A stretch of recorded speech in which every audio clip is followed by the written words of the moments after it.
Hello? Hi, Carla. It's your Uncle John. Is your mother at home? Hi, John. No, thank goodness. I'm not in the good books. Got grounded again last night. Why? What's happened now? Hey, for once it's not my fault. Oh, I've heard that before. No, seriously, I couldn't get a taxi for ages. None would stop when I tried to flag them down. Oh, well, you see, I don't think that all taxis are allowed to stop like that.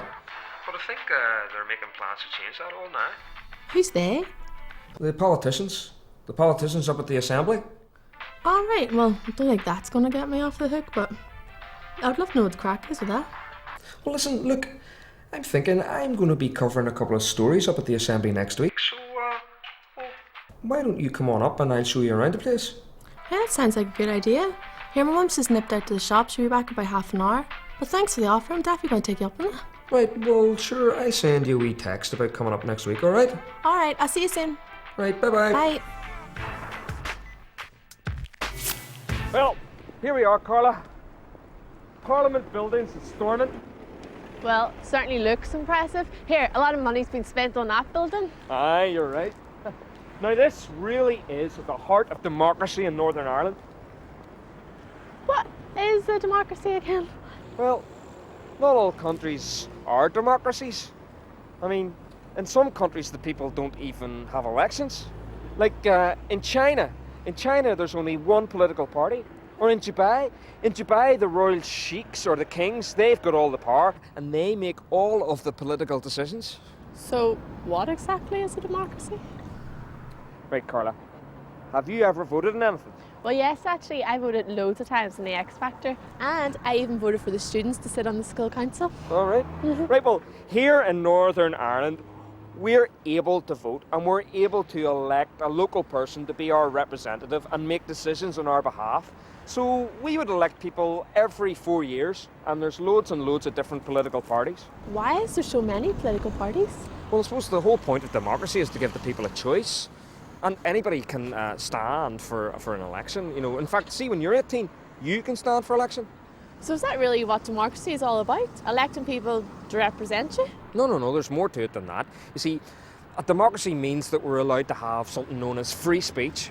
Free speech? What's free speech? Right, I know it's a wee bit confusing, but free speech means that the media is allowed to discuss and comment on governmental issues. The media? What do you mean by media? Well, things like the net, TV, radio, newspapers. Oh, okay. So, going back to the point about voting, so you're saying that I have no say in anything until I'm 18? What is the point of me even being here? I am 16, and believe me, I have a lot of views about stuff. Well, I'm sure you do, but you know, there's been an awful lot of debate about the voting age. In fact, the Isle of Man is now letting people who are 16 vote. Here, and quite right too. But you know, that isn't the only way that you can get involved in government, you know. I mean, anybody can bring up an issue with a politician at any time or at any age. I mean, even yourself. I mean, you know, there's nothing stopping you. Or there's other ways. You could make a peaceful protest, or you could go online to various different forums, or you could contact newspapers. And then there's artists that make political expressions through their songs, like bands like U2 and Snow Patrol and Radiohead, or even singers like Bob Dylan.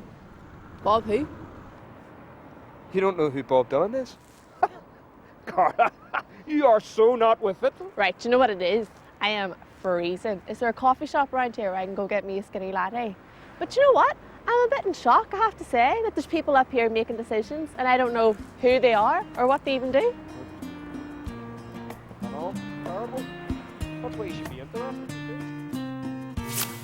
Thanks. A lot of important decisions are made here, but not all of them. Oh, how do you mean? Well, the United Kingdom is a member of the European Union, and the European Parliament makes decisions for all of the 27 member states. Northern Ireland elects 3 members of the European Parliament, or MEPs for short. All right, so what kind of laws does the European Parliament make? Well, the European Union makes decisions for all of its members. For example, pollution knows no boundaries. And the MEPs, they'll sometimes club together and they'll work against things like, climate change. Or another big issue would be, you know, the cost of mobile phone charges whenever you're travelling abroad within countries of the EU. What was that about mobile phones? Well, have you ever checked your bill when you've come home from holiday?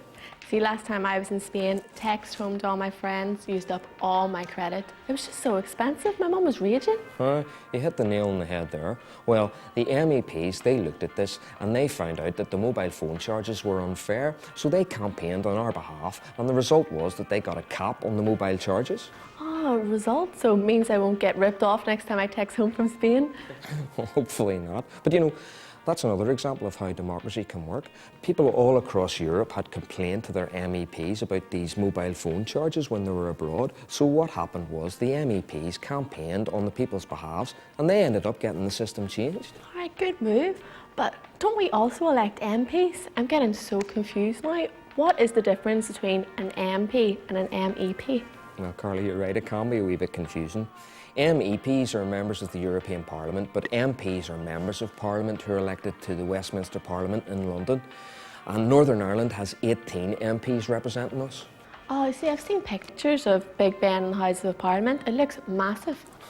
You're right, it is. But you know, they would make decisions for us on matters like taxation or defence or foreign affairs. Okay, so why do we make laws in Northern Ireland when we have the European Parliament and the Houses of Parliament at Westminster all making laws for us? Well, here in Northern Ireland, we make laws on different areas. For example, health, education, policing, environment, transport, housing, agriculture, economic development and sport. Oh, like, I'm not complaining or anything, I'm just saying, why are we in charge of these areas?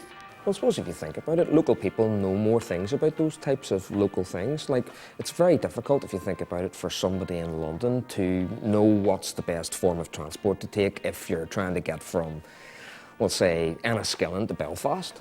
So what you're saying is it gives us more of a say in how many schools and hospitals we need and how our transport system works.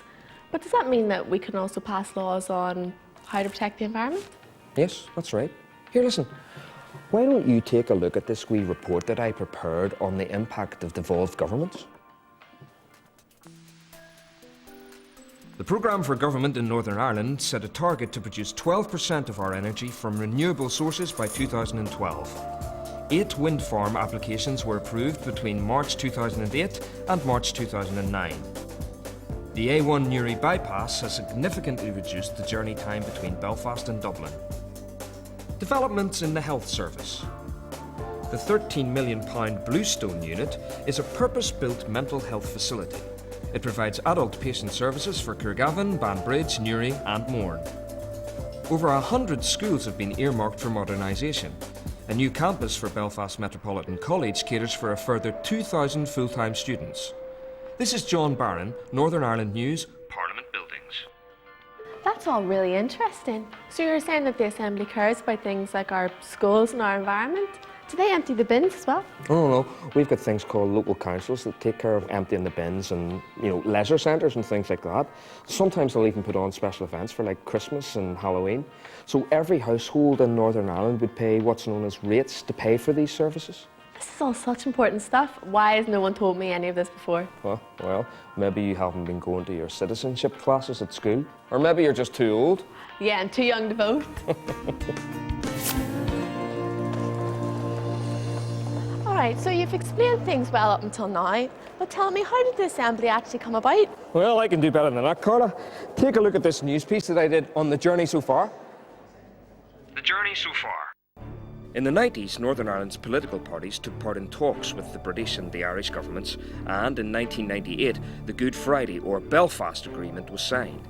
The idea was to get all of the people of Northern Ireland, including nationalists and unionists, working together, sharing the responsibility of government.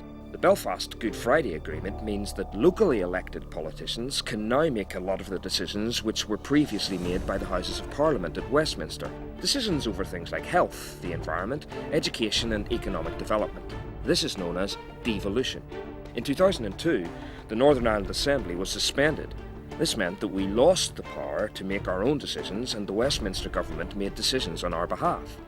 After many more discussions, the St Andrews Agreement was put into place and on the 8th of May 2007, suspension ended and this Assembly was given back its power.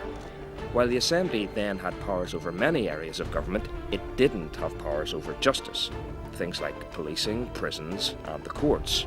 But in 2010, following further negotiations, the Assembly voted in favour of receiving justice powers. The most important impact of devolution is that local people have the opportunity now to speak directly to the people that are making decisions that affect their lives. So now we have a Minister for Education, a Minister for Health. No matter what you think about their policies, you can actually come to this building or phone them up or email them and get in touch directly. And this year, as the Minister responsible for housing, I will build more new social houses than we have built in each year in the last 10 years. People do like the closeness that they enjoy to their elected representatives. They can stop you in the main street of the village, they can stop you in the high street, they can come with you of a day to Stormont. There is this very unusual closeness between people here and their elected representatives. Local politicians understand Northern Ireland, we understand the needs of the people of Northern Ireland, we have ideas about how to make Northern Ireland better, and we can only do that, I believe, through devolution.